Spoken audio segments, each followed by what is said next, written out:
Class. This is Unibek group of schools.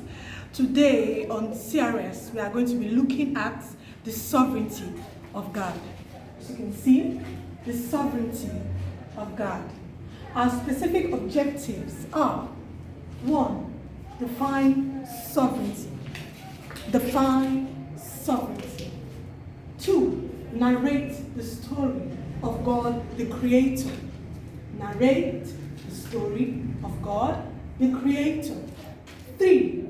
The significance of the story.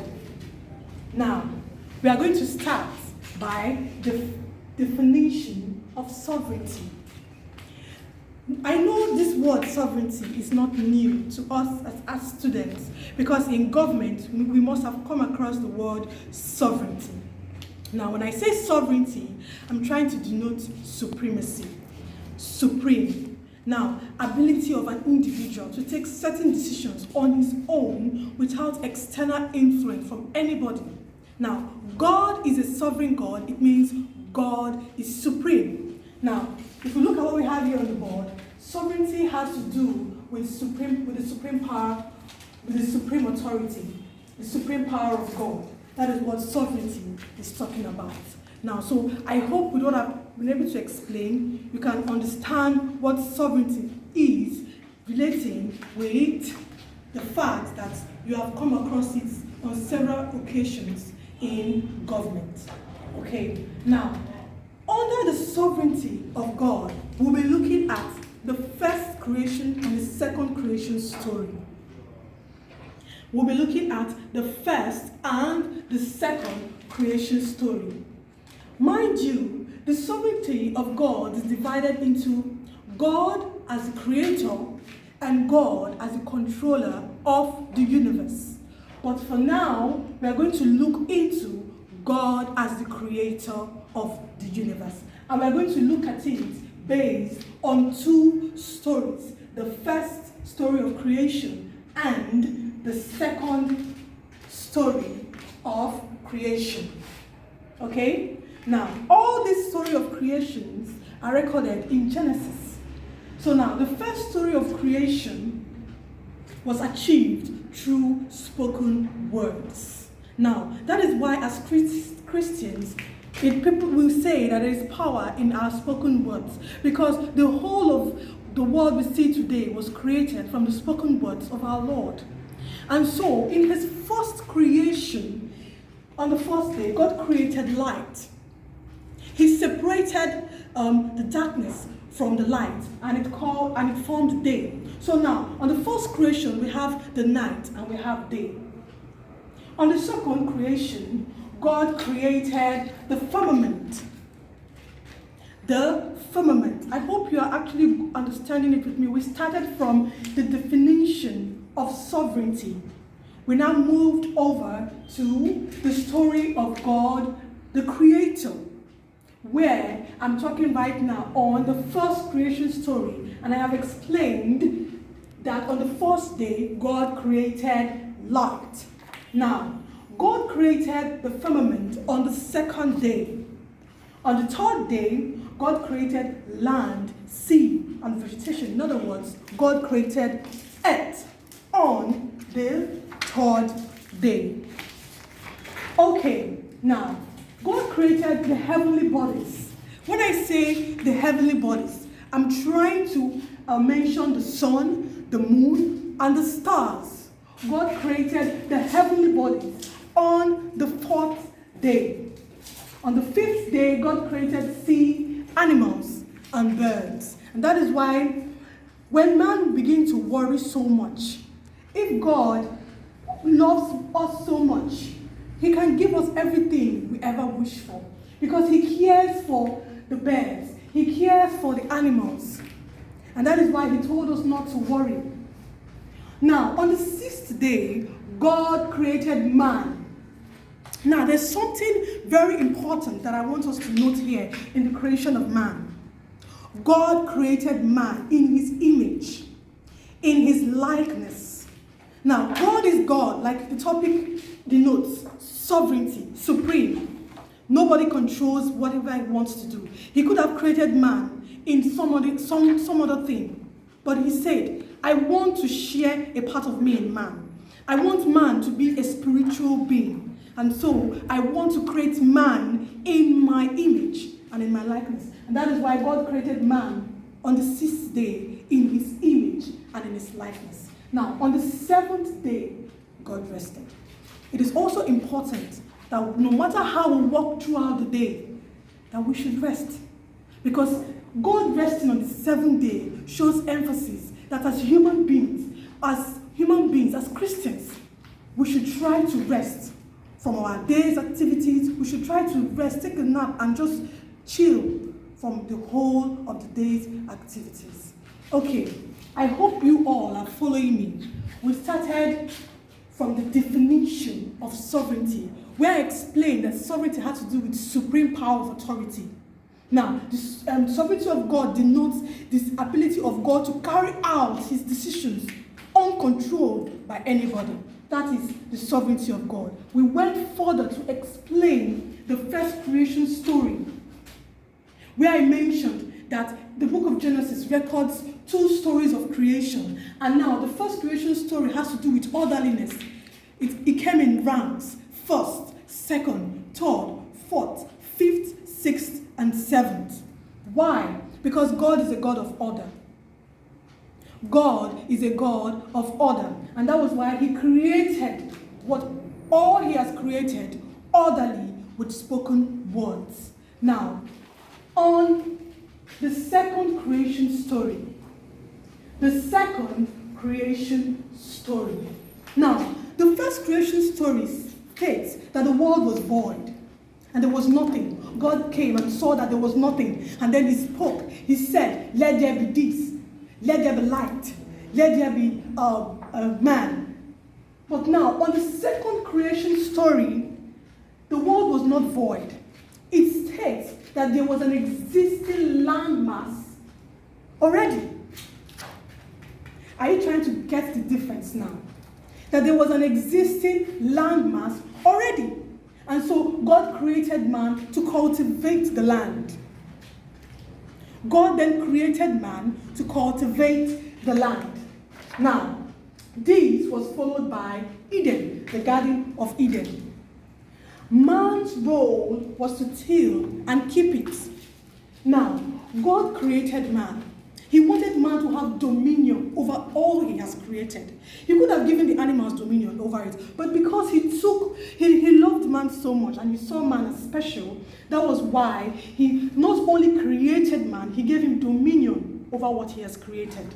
Over the birds, over the land, over the sea, over everything.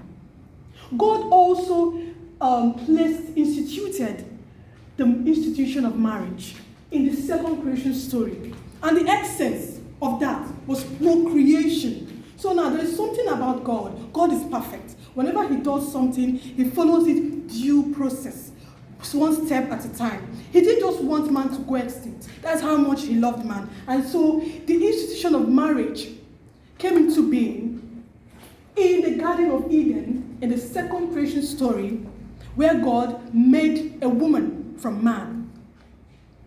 It is important for us to note the role of man here. Man was to till. Man was to work. Man was to cultivate the land.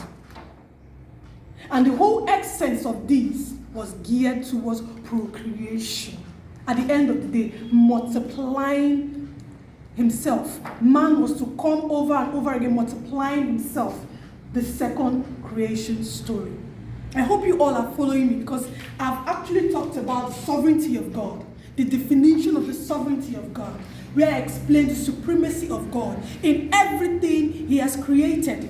I also went further to explain the creation stories, where I emphasized and I talked about the first story of creation and also the second story of creation. And in all of this, man was actually picked out. In the second creation story, we see man being created. In the first creation story, we are seeing man again. This has to tell us the importance, the level of love, steadfast love God had for mankind.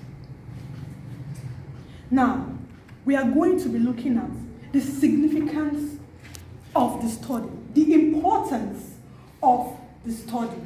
What we have learned today, we are going to be looking at the relevance of this topic to us as Christians. Now, the first creation story reveals various aspects of the nature of God. Now, the nature of God, who God is. The nature of God depicts love, and that actually was evidenced in the fact that he created man in his own image and likeness. The nature of God actually denotes that God is a God of order. In the way he created the world, the first day, the second day, the third day, till the seventh day when he rested. God is omnipresent. God is everywhere. God is not in one place. God is everywhere.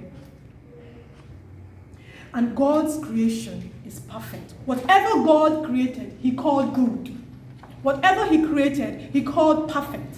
Whatever he created, he called good. And that is why, no matter how you see yourself, you should be proud in whom you are, because God has created you perfectly. Now, we are also going to be looking at the significance of the second creation. The significance of the second creation story. Now, God gave dominion to man over everything he has created. He didn't just create man to just sit. He puts man in charge of everything he has created. That is an importance of the second creation story. He gave dominion to man. Now, the institution of marriage was also actually brought to life. Man and woman lived together for the purpose of procreation. So now, God created man to dominate as a significant in the second creation story, to dominate everything he has created. He created man as a direct representative of himself on earth. He wanted to share in man. And he also brought to life the institution of marriage in the second creation story. So now, I want us to go back again for emphasis, so you will actually understand what the sovereignty of God is all about. Remember, we are centering now on God as the creator. We are also going to look at God as the controller of the universe in our next class. But for now, we are looking at God as the creator of the world, the universe. Remember, I explained sovereignty. I explained sovereignty where I said that sovereignty has to do with supreme power of authority of an individual to take or carry out certain actions by himself without any external influence whatsoever. Now, this actually depicts the nature of God. God does what he wants to do. He doesn't need anybody to tell him what to do, when to do it, and how to do it, because he is God. He is sovereign. Now, we can let me actually take our mind back to Nigeria. Nigeria is a sovereign state. Why is Nigeria a sovereign state? Because Nigeria can carry out her affairs independently, not dependent on any other external influence, on any other external country. The sovereignty of God. Now I'm going to give you classwork on the sovereignty of God.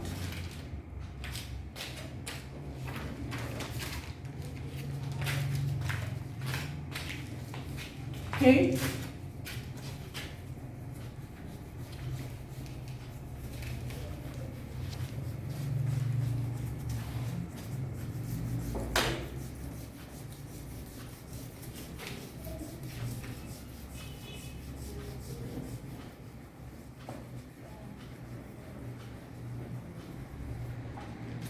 Classwork on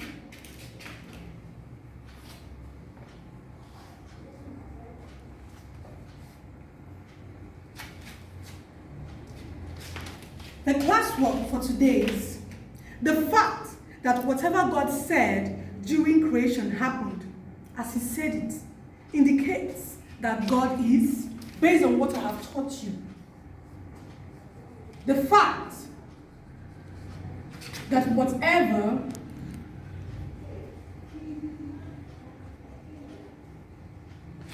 God created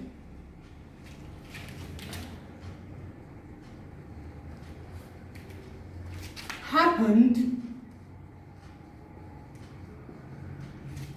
as he had said it.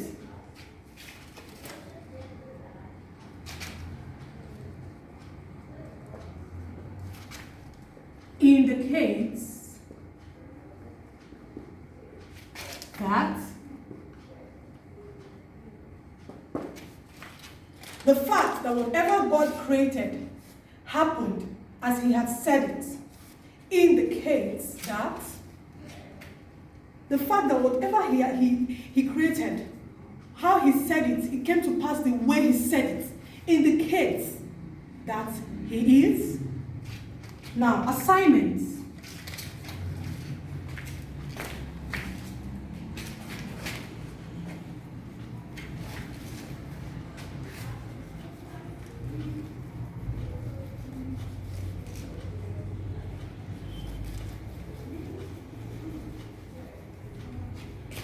Assignments.